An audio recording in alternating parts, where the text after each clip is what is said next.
There's so much to be learned from this situation. CNN, being like a week and a half late on news, not all that surprising, but CNN acknowledging that, hey, even leftists have decided to turn their back and grab their ankles in protest of Bud Light. That's interesting. That's a little bit interesting. But even they can't even keep the pronouns of Dylan Mulvaney straight. That's kind of hilarious in and of itself. CNN misgenders Dylan Mulvaney in cringe segment on Bud Light boycott, trying to explain it away as just being some far-right extremism. Oh, just another time that these conservatives came together to just beat up and diminish the importance of trans people. Like, bruh, your guys' beer has been terrible for a long time. Now people have the opportunity to go ahead and discard any sort of brand loyalty that they had and gave them a good out, and they took it, and now that's just the laughing stock of the world over the past few months. CNN correspondent misgendered trans influencer Dylan Mulvaney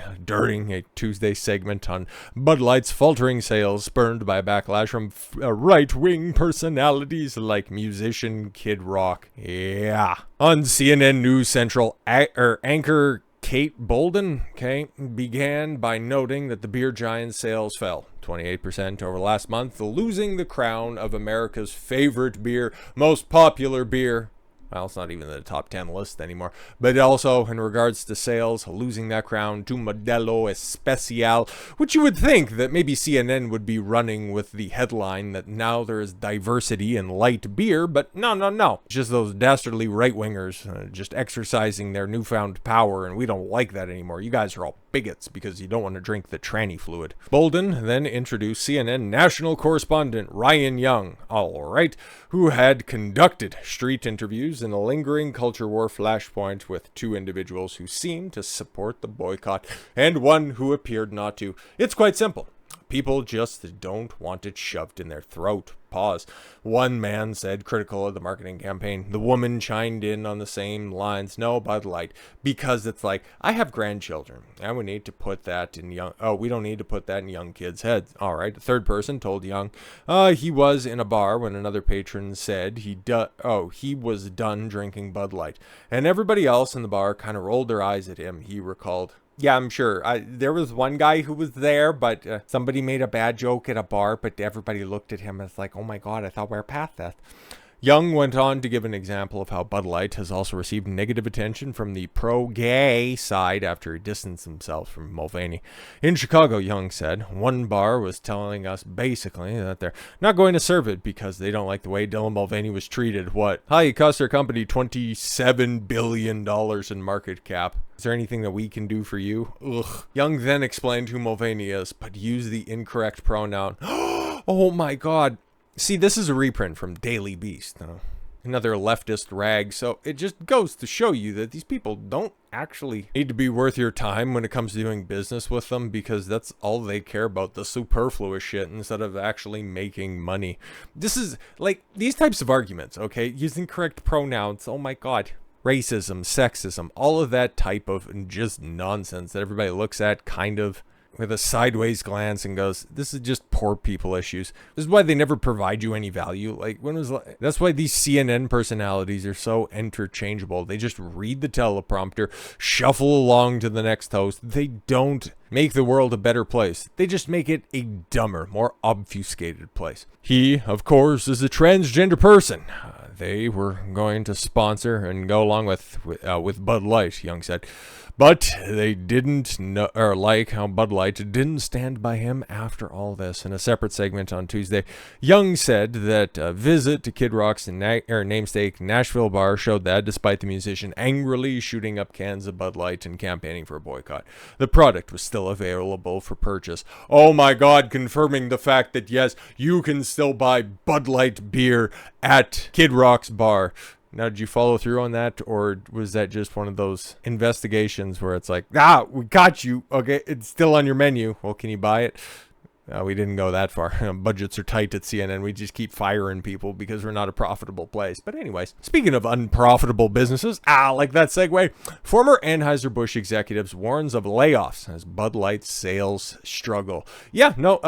The struggle is real for Bud Light. The struggle is real for Anheuser Busch if we're going to keep it a buck, because everything under their umbrella, it's all facing the backlash associated with Bud Light and Dylan Mulvaney, and for due cause. You want to openly betray your consumer base, and then you just want to say that they're either bigots or too incompetent to understand that, oh, we just tried this once, and okay, we're just going to try to explain this away, and if you don't believe us, well, you're just not somebody that we want to sell with or do business with in the future. We don't want to sell to you. You're just stupid. Then everybody looked at you and went, all right, bet. We'll see who can wait this out longer. If I want to go have a beer, you can go ahead and pick from any other retailer that's out there. And then Bud Light's like, we got mouths to feed and checks to write. And I was like, oh, well, you shouldn't have played stupid games, and he wouldn't have ended up winning stupid prizes. Now, former Anheuser Busch executive recently spoke out about the ongoing boycott the company is facing and warned of more layoffs as Bud Light sales decline. Ensign Fredericks, former president and operations for Anheuser Busch, recently spoke to Fox News Network's The Clammon Countdown. Just like for CNN, it's like, okay, the same people that work at Fox News, pretty much across the board, don't really offer any value, so I don't know who the hell Clammon is, okay? And said that the Anheuser Busch CEO, Brendan Whitworth, should have responded differently to the ongoing controversy. I do believe Fredericks was the same one. It's like, yo, Whitworth, just step down, bro. You mishandled this situation. You fumbled the bag multiple times. What are you even doing up there? You know, for the betterment of your company, for the betterment of the brand, just take a break. Just sit this one out, kid. Fredericks said that Whitworth should have responded by saying, we wouldn't do this again because we've lost billions of dollars in market cap. Our brand is down almost 30%. Yep, pretty much. Especially month over month at this point in time for the month of June. And all of a sudden, we're putting a lot of our suppliers at risk. They're laying off hundreds of people from jobs at some of their suppliers. Yes, and even bottle plants. Two of them, one in Louisiana and another one, I think in Mississippi or Missouri, ended up having to close down because, Bud Light and Budweiser don't need our bottles anymore because nobody's buying their products. There's just going to be more employees at risk if we don't find a CEO who can somehow, address the situation. Yeah, that even goes from the U.S. contingent of Anheuser-Busch all the way up to the top with, I forget, Michael Ducaris, I believe is his name, who also just said, no, it's just all online misinformation and disinformation. It's like, I understand you're an international brand, but at the same time, if you want to consistently carve out just about a third of your business in the United States, your single largest consumer, that's going to have a detrimental effect, and then also just gives everybody pause and has them understanding that, the next time a situation like this, not saying that this type of black swan situation is going to happen again, but another controversy that ends up at their doorstep, they're going to handle this exactly the same way. Not a lot of trust going forward with the company. Newsweek reached out to Anheuser-Busch via email for comments since April. Bud Light and its parent company Anheuser-Busch have continued to face criticism and an ongoing boycott after they partnered with Mulvaney. Popular beer company sent Mulvaney a customized can. We know all of that stuff because it's been lampooned to the moon and back. With the past several months, the boycott has continued. Bud Light has seen a decline in sales and revenue. Bump Williams Consulting previously provided Newsweek with Nielsen IQ sales data showing a decline in sales.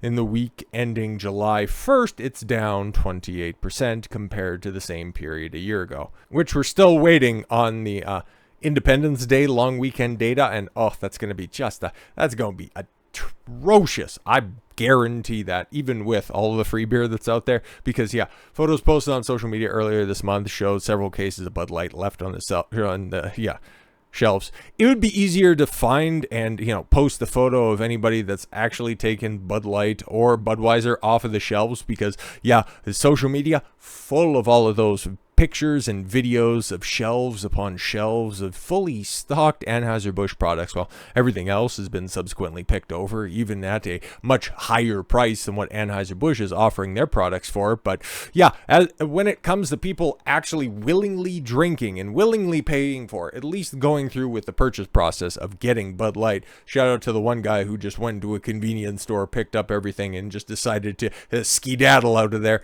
I don't really know if they're going to be pursuing those burglary charges hauled that vociferously, because I think Anheuser Busch looks at that and says, see, we still got a potential customer that's out there. Somebody's all right. But to be fair, right after that, you had to go steal a laptop in order to peruse the internet to see what all the fuss is about the Bud Light situation. I'm shocked about the financial hit the company has taken, Frederick said while appearing on Fox News Business Network. I think I'm even more shocked, though, the lack of clear response the current CEO has delivered during this crisis. Reach out to Strive, where Frederick currently serves as a co-founder and president, via email for comment. But no, they were too busy. Anheuser-Busch was too busy trying to find a way to make it up to Mulvaney and the gay lobby that's out there. Please, Human Rights Watch, please give us back our perfect rating with your gay business practices board. Please, we need your support so much. We can't go through another news cycle seeing all those gay bars turning off the Bud Light taps. Please come back. Anheuser-Busch couldn't have handled this situation any worse if they were Michael J. Fox assigned to count the number of quills on a porcupine's back. It's not working out, kids. So with all that said, thank you all very much for the gift of your time. I've been Don Consuelo. I want you to follow your gut and get after it. Take care, everyone.